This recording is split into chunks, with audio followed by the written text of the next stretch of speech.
in advance and before you've seen the data. We call those prior distributions.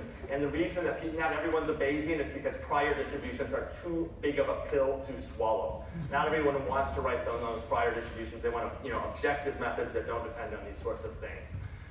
Prior distributions also have to be specified on the model parameters. So, that's why not everyone, that's the kind of the problem. So from a Bayesian point of view, again, let me just focus on this bit here that's in blue. The way you would usually summarize this is you compute the probability of the null hypothesis given the data. Again, you can get that kind of from Bayes' theorem. The only thing that's different about this is the null probability of the model, this is the probability of the alternative model, prior distributions, is that the probability of the data given the model has to integrate over the parameters, and then you have these prior distributions that show up. And what's important here is that these prior distributions can highly influence your final results. Okay, so whether or not, I don't want to go through the details of this problem because I don't really have time and it would not really be that interesting.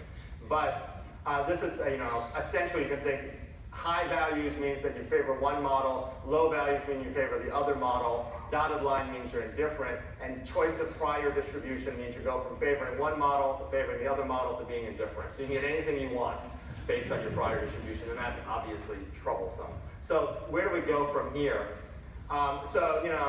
Unfortunately, frequency and Bayesian methods may not agree for the obvious reason that they're, these things, the p-values and the probability of the null hypothesis quantify different things.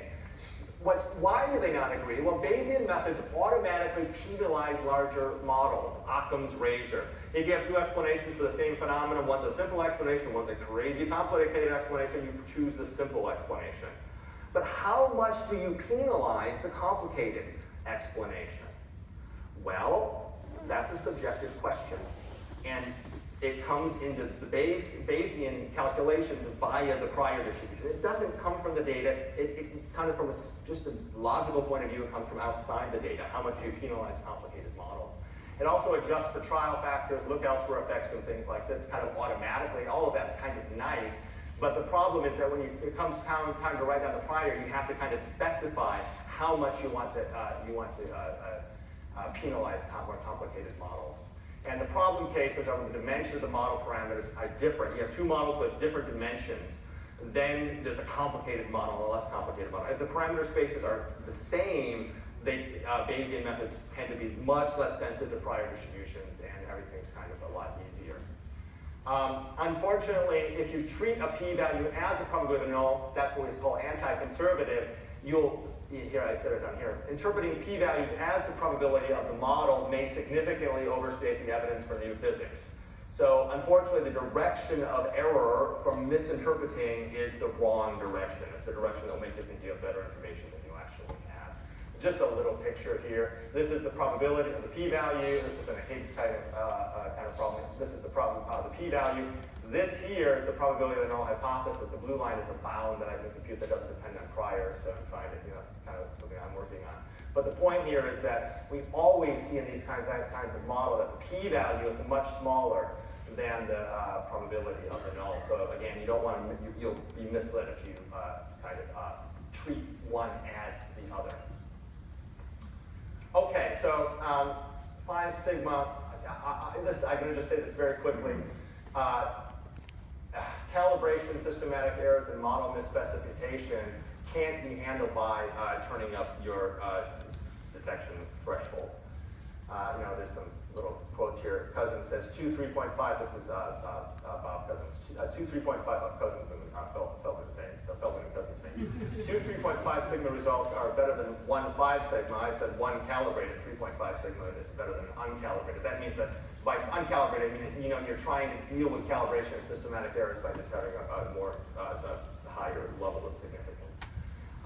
That's kind of an aside. Let me go back to the mass hierarchy and CP violation now with this kind of Bayesian frequency p-values in mind.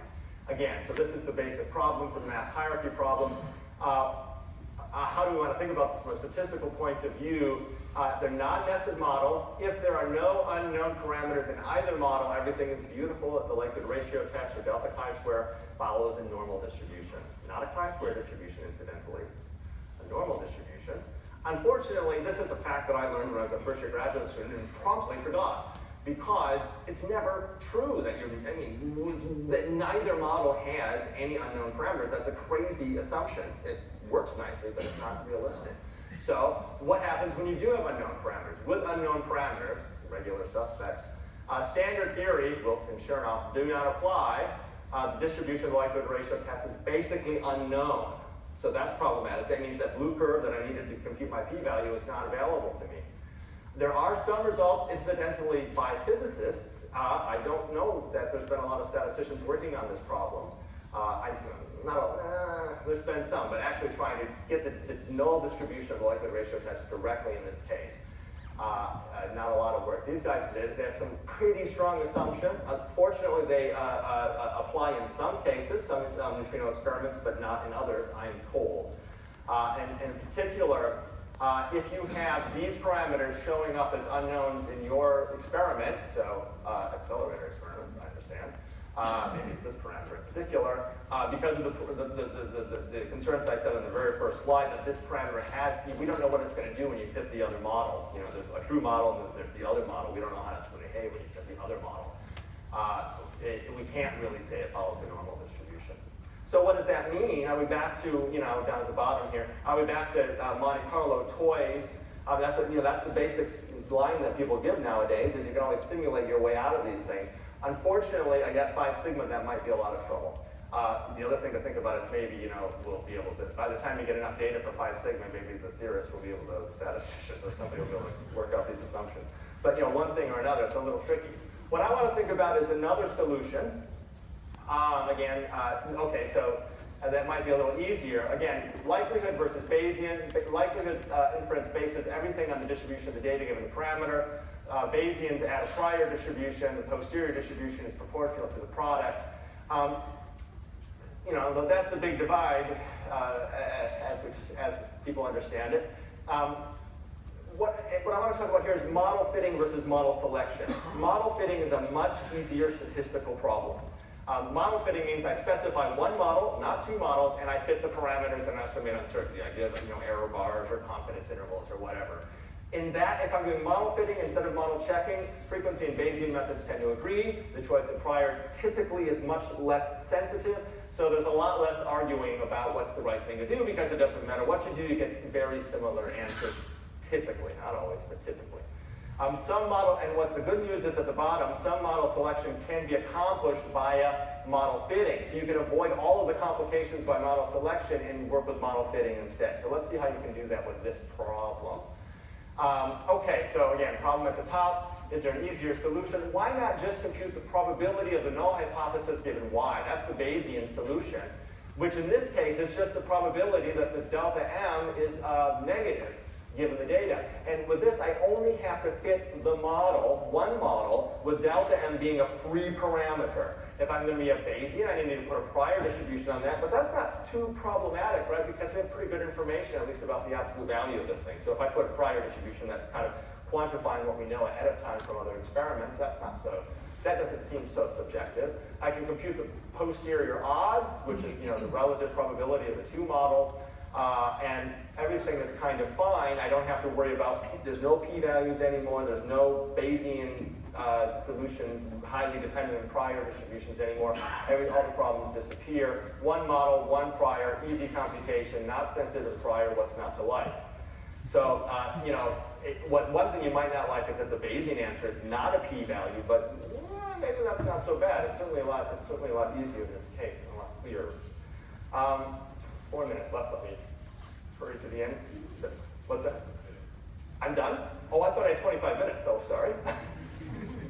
Oh, okay. Well, I'll just not talk about CP violation, and it just goes strategies.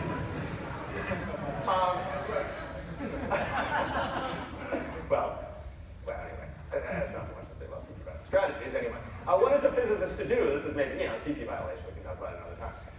Controlling false discovery is a critical in physical sciences. So what p-values do get at is the probability of false detection. And the probability of false detection is something you're concerned about, and you should be concerned about. So is what's the probability that there's a normal hierarchy. Both of those things are interesting questions. They may be different in some cases. And so why not compute them both? There's no reason not to compute them both, generally speaking. So when confronted with small p-values, researchers and statisticians, it's very easy to be caught into the trap that they'll believe that the null hypothesis is unlikely. So my suggestion generally is to not try to stay in one camp or the other, but to use tools available from both camps. Be careful, quantification of p-values and non-standard problems is still problematic. Choice and validation of prior distributions remains challenging. So you want to kind of, it's not necessarily an easy answer, but it's definitely the direction I would go. And finally, resources. We had this great meeting in Tokyo a couple of weeks ago. There's part 2 at Fermilab in September. So if you're interested in these sorts of questions, it's a great time. It's a small meeting, lots of people interested, lots of interesting conversations. You can find the slides for all the talks there. So if you're interested in what people did and what the suggestions are in a lot more detail than I can give, to either go here now, go there in September. And also there's a series of meetings called the 5-stat meetings, of these which are special cases. There's been 10 of them over the last 15 years. About mostly the Higgs boson, but other questions in kind of particle physics. So there's lots of resources, software packages, and the articles and all kinds of things there. So I will stop with that.